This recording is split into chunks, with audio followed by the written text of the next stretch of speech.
आप सभी का स्वागत है आपके अपने YouTube चैनल जीएम स्टडी में। आज की वीडियो में हम लोग जिस टॉपिक के बारे में बात करने वाले हैं, थंबनेल देखकर आपको पता चल गया होगा कि हम लोग हिस्ट्री का चैप्टर नंबर 5 यात्रियों के नज़रिए समाज के बारे में उनकी समझ, इस चैप्टर को पढ़ने वाले हैं। और बता दे रहे, इस चैप्टर से जो भी क्वेश्चन हम आपको बताते हैं अपने वीडियो में, वो सारे क्वेश्चन प्रीवियस ईयर के क्वेश्चन है, यानी पिछले साल पूछे गए क्वेश्चन है। और वो क्वेश्चन एग्जाम में आने की जो संभावना वो 90% बढ़ जाती है। ठीक है, तो फिजूल क्वेश्चन हम इस चैनल में नहीं कराते हैं। आप लोग टेंशन नहीं लीजिए, आप लोग पढ़ाई में लगे रहिए, 100% आपको फायदा होगा। और जो भी नए व्यूअर इस वीडियो को देख रहे हैं, चैनल को सब्सक्राइब कर लीजिए। ठीक है, फिजूल वाले वीडियो को हम इस चैनल के माध्यम से प्रोवाइड नहीं कराते हैं। आपके तैयारी में जो वीडियो आपको काम आए, बस उसी वीडियो को हम आपको बनाते हैं। ठीक है, और जो भी स्टूडेंट मेरे व्हाट्सएप से कांटेक्ट में है, आप मैसेज करते हो तो अपने नाम को भी जरूर लिखिएगा। ठीक है, अपना नाम और प्लेस, ठीक है, आपको लिखना जरूरी है। ठीक है, अपना नाम और जगह जरूर लिखिएगा, हमको पता चलेगा कि कहाँ से और कौन स्टूडेंट पढ़ रहे हैं। ठीक है,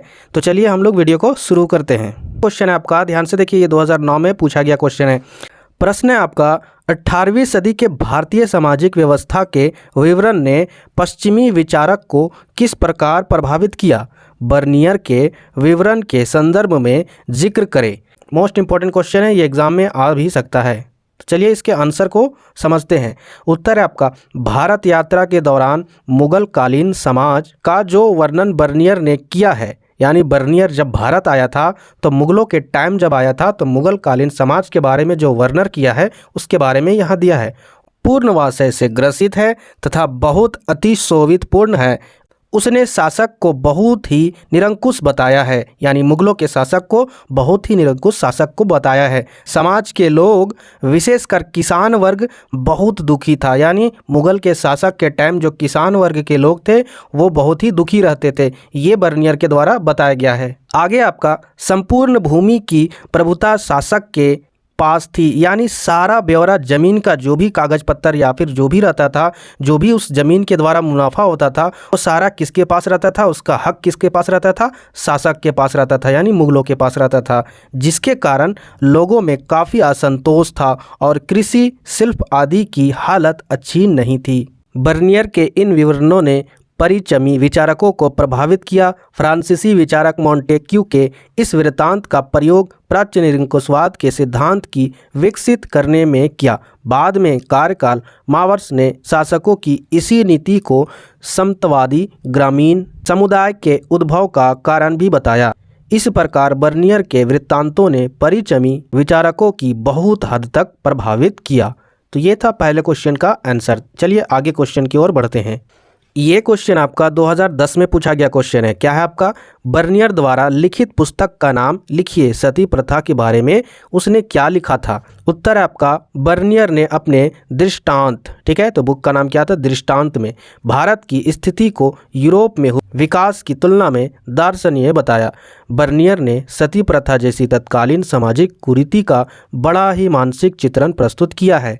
उसने लिखा है कि कुछ महिलाएं प्रसन्नता से मृत्यु को गले लगा लेती थी, यानी जो सती प्रथा थी उसमें क्या करती थी, महिलाएं खुशी खुशी से अपने आप को जान की हथेली में डाल देती थी, लेकिन उनमें से अधिकांश मरने के लिए बाध्य किया जाता था, यानी उन्हें ज़बरदस्ती फोर्स किया जाता था और उन्हें जलती हुई आग में डाल दिया जाता था।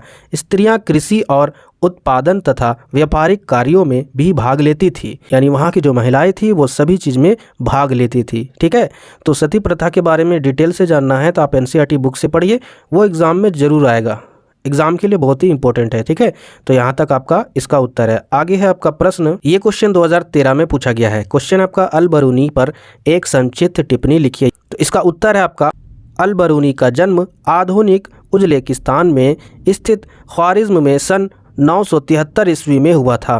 ख्वारिज़्म शिक्षा का एक महत्वपूर्ण केंद्र था और अल बरूनी ने उस समय उपलब्ध सबसे अच्छी शिक्षा प्राप्त की थी।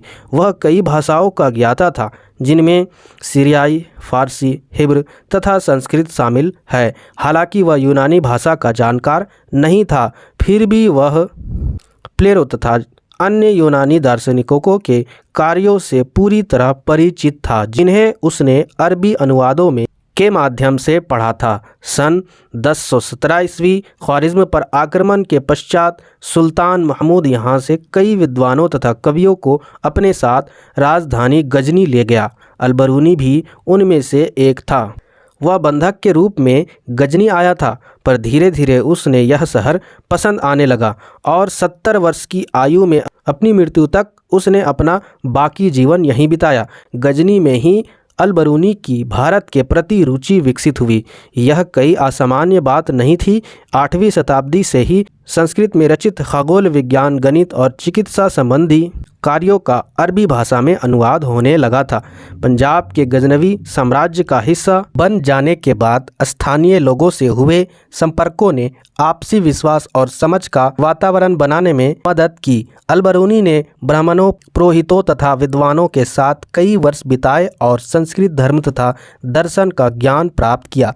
हालांकि उसका यात्रा कार्यक्रम स्पष्ट नहीं है, फिर भी प्रतीत होता है कि उसने पंजाब और उत्तरी भारत के कई हिस्सों की यात्रा की थी। उसके लिखने के समय यात्रा वृत्तांत साहित्य का एक मान्य हिस्सा बन चुका था।